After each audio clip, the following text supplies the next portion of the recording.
Segunda Reis, capítulo 7. Eliseu respondeu: escute o que o Senhor diz, amanhã a esta hora você poderá comprar em Samaria 3,5 kg do melhor trigo ou 7 kg de cevada por uma barra de prata. O ajudante pessoal do rei disse a Eliseu: mesmo que o Senhor Deus abrisse as janelas do céu e fizesse cair trigo e cevada, isso nunca poderia acontecer. Eliseu respondeu: com seus próprios olhos você vai ver isso acontecer, mas não vai comer. 4 homens que sofriam de uma doença contagiosa de pele estavam do lado de fora dos portões da cidade de Samaria. Eles disseram uns aos outros: por que ficamos aqui sentados esperando a morte? Não vale a pena entrar na cidade, porque lá iríamos morrer de fome. Mas se ficarmos aqui, também morreremos. Vamos então para o acampamento dos sírios. Se eles nos deixarem viver, ficaremos vivos. Se não nos matarem bem, nós vamos morrer de qualquer jeito mesmo. E assim, quando começou a escurecer, eles foram até o acampamento dos sírios. Porém, quando chegaram, não havia ninguém lá. Deus havia feito com que os sírios ouvissem um barulho que parecia o de um grande exército, com cavalos e carros de guerra. Então eles pensaram que o rei de Israel havia pago os reis dos heteus e dos egípcios e os seus exércitos para os atacarem. Por isso, ao anoitecer, os sírios haviam fugido para salvar a sua vida, abandonando as barracas, os cavalos e os jumentos e deixando o acampamento como estava. Quando os 4 homens chegaram ao acampamento, entraram numa barraca, comeram e beberam do que havia ali e pegaram a prata, o ouro e as roupas que acharam. Depois saíram e esconderam tudo. Aí voltaram, entraram em outra barraca e fizeram a mesma coisa. Mas então disseram: nós não estamos agindo bem. Temos boas notícias e não devemos ficar calados. Se esperarmos até amanhã para contar, certamente seremos castigados. Vamos agora mesmo contar isso lá no palácio. Então saíram do acampamento dos sírios, voltaram para Samaria e gritaram para os guardas que estavam nos portões: nós fomos até o acampamento dos sírios e não vimos nem ouvimos ninguém. Os cavalos e os jumentos estão lá amarrados e as barracas estão do mesmo jeito que os sírios deixaram. Os guardas anunciaram a notícia e ela foi contada no palácio. Ainda era de noite, mas o rei se levantou e disse aos seus oficiais: vou dizer a vocês o que foi que os sírios planejaram. Eles sabem que nós não temos nenhuma comida e por isso saíram do acampamento e foram se esconder no campo. Eles pensam que nós vamos sair da cidade para procurar comida, aí nos pegarão vivos e conquistarão a cidade. Um dos oficiais disse: os que ficaram aqui na cidade vão morrer de qualquer jeito, como alguns já morreram. Portanto, deixe que nós mandemos alguns homens com 5 dos cavalos que restaram, para assim podermos descobrir o que foi que aconteceu. Eles escolheram alguns homens, e o rei os mandou em 2 carros de guerra, com ordem para descobrirem o que havia acontecido com o exército dos sírios. Os homens foram até o rio Jordão, e viram por toda a estrada as roupas e as armas que os sírios tinham abandonado enquanto fugiam. Então voltaram e contaram ao rei.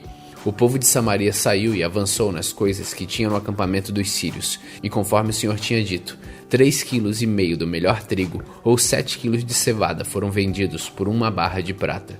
Acontece que o rei de Israel tinha colocado seu ajudante pessoal como encarregado no portão da cidade. Esse oficial foi atropelado pelo povo e morreu, como Eliseu tinha dito quando o rei tinha ido falar com ele. Eliseu tinha dito ao rei que no dia seguinte, naquela hora, 3,5 kg do melhor trigo ou 7 kg de cevada seriam vendidos em Samaria por uma barra de prata. E o oficial havia respondido: mesmo que o Senhor Deus abrisse as janelas do céu e fizesse cair trigo e cevada, isso nunca poderia acontecer. E Eliseu havia respondido: com seus próprios olhos você vai ver isso acontecer, mas não vai comer. E foi exatamente isso que aconteceu com ele. Morreu pisado pelo povo no portão da cidade.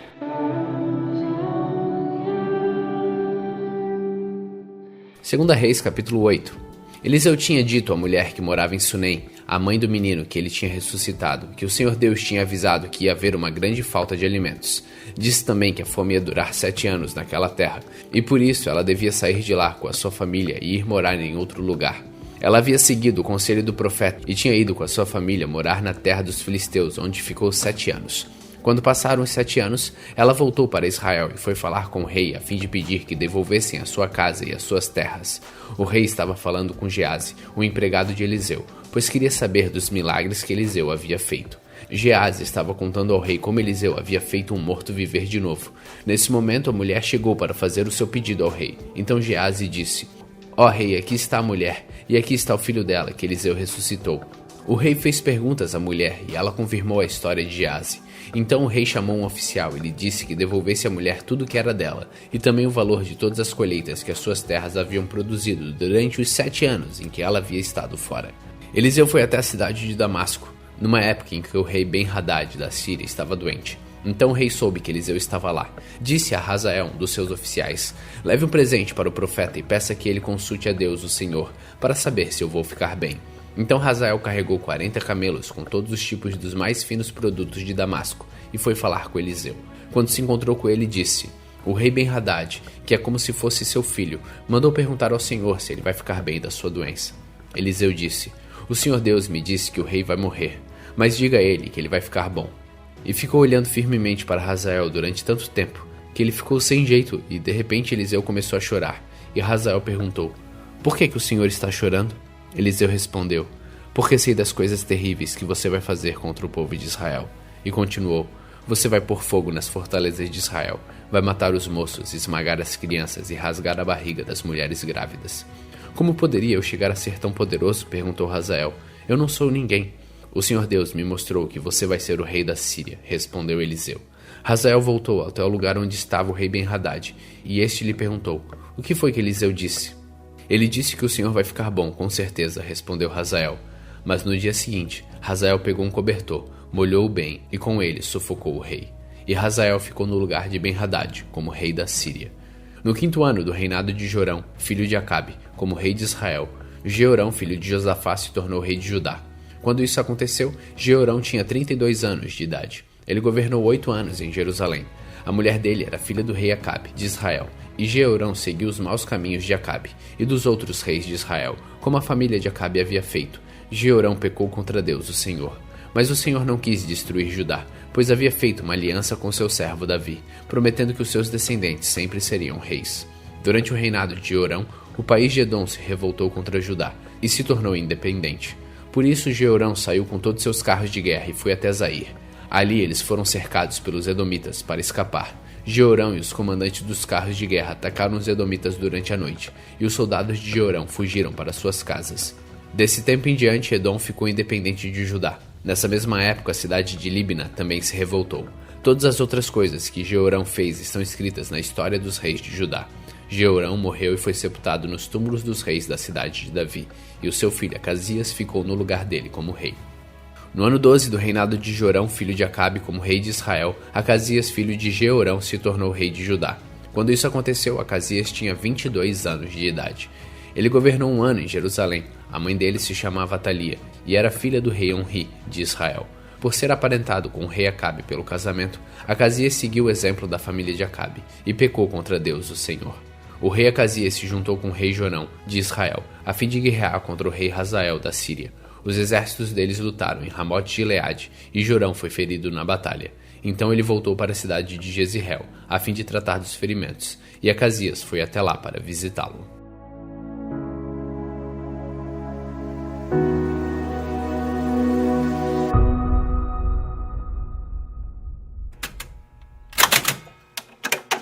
Provérbios capítulo 14.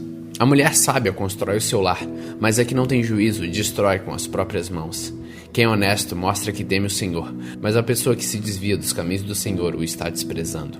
O tolo orgulhoso sofre por causa das coisas que diz, mas os sábios são protegidos pelas suas próprias palavras. Quem não põe um animal para puxar o arado colhe bem pouco, mas aquele que põe colhe muito. A testemunha verdadeira não mente, mas a falsa diz muitas mentiras. Quem zomba de tudo quer ser sábio, e não consegue, mas quem tem juízo aprende com facilidade. Afaste-se das pessoas sem juízo, porque gente assim não tem nada para ensinar.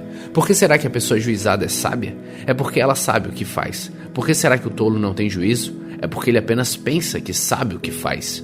Os tolos pecam e não se importam, mas os bons querem ser perdoados. Só você conhece a sua própria amargura, e você também não pode repartir a sua alegria com os estranhos.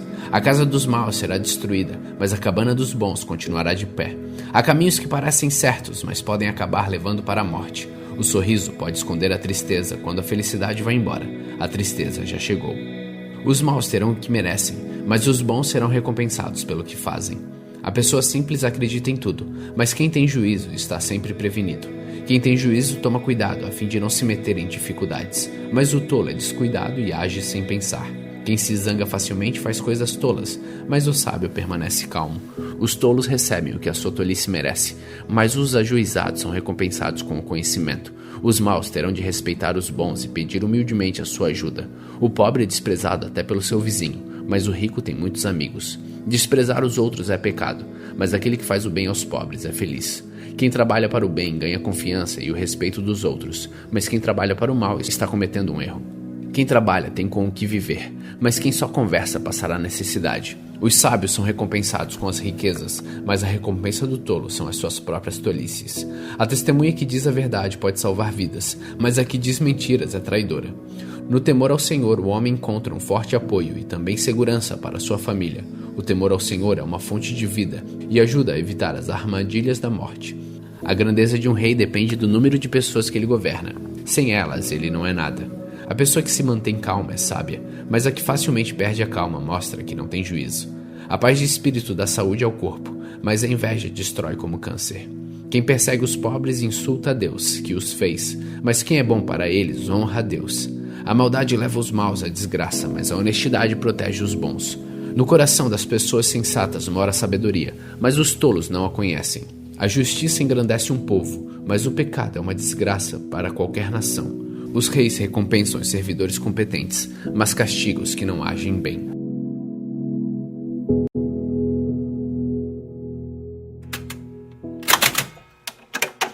Primeira Pedro capítulo 1.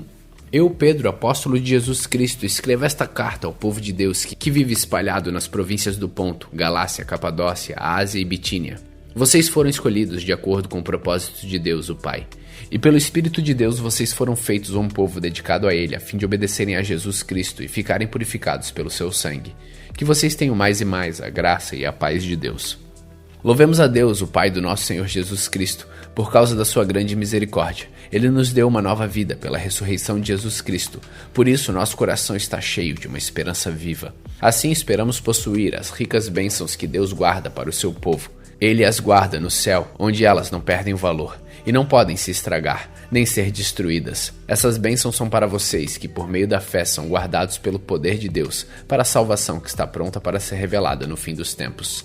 Alegrem-se por isso. Se bem que agora é possível que vocês fiquem tristes por algum tempo, por causa dos muitos tipos de provações que vocês estão sofrendo. Essas provações são para mostrar que a fé que vocês têm é verdadeira, pois até o ouro, que pode ser destruído, é provado pelo fogo. Da mesma maneira, a fé que vocês têm, que vale muito mais do que o ouro, precisa ser provada para que continue firme, e assim vocês receberão a aprovação, glória e honra no dia em que Jesus Cristo for revelado. Vocês o amam mesmo sem o terem visto, e creem nele, mesmo que não estejam vendo agora. Assim vocês se alegram com uma alegria tão grande e gloriosa que as palavras não podem descrever. Vocês têm essa alegria porque estão recebendo a sua salvação, que é o resultado da fé que possuem. Foi a respeito dessa salvação que os profetas perguntaram e procuraram saber com muito cuidado. Eles profetizaram a respeito da salvação que Deus ia dar a vocês e procuraram saber em que tempo e como essa salvação ia acontecer. O Espírito de Cristo que estava neles indicava esse tempo, ao predizer os sofrimentos que Cristo teria de suportar e a glória que viria depois. Quando os profetas falaram a respeito das verdades que vocês têm ouvido agora, Deus revelou a eles que o trabalho que faziam não era para o benefício deles, mas para o bem de vocês. Os mensageiros do Evangelho, que falaram pelo poder do Espírito Santo, mandado do céu, anunciaram a vocês essas verdades. Essas são coisas que até os anjos gostariam de entender.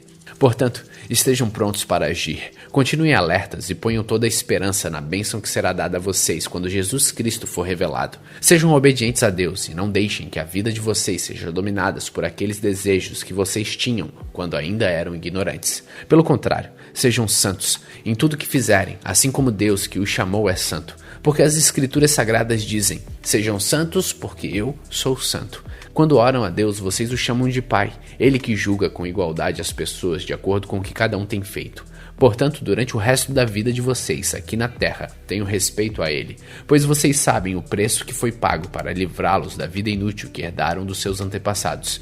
Esse preço não foi uma coisa que perde seu valor como o ouro ou a prata. Vocês foram libertados pelo precioso sangue de Cristo, que era como um cordeiro sem defeito nem mancha. Ele foi escolhido por Deus antes da criação do mundo e foi revelado nestes últimos tempos em benefício de vocês. Por meio dele, vocês creem em Deus, que o ressuscitou e lhe deu glória.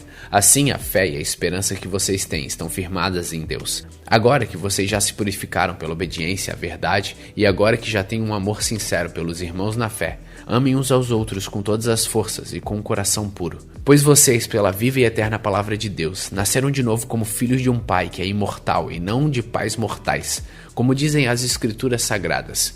Todos os seres humanos são como a erva do campo, e a grandeza deles é como a flor da erva. A erva seca e a flor cai, mas a palavra do Senhor dura para sempre. Esta é a palavra que o Evangelho trouxe para vocês.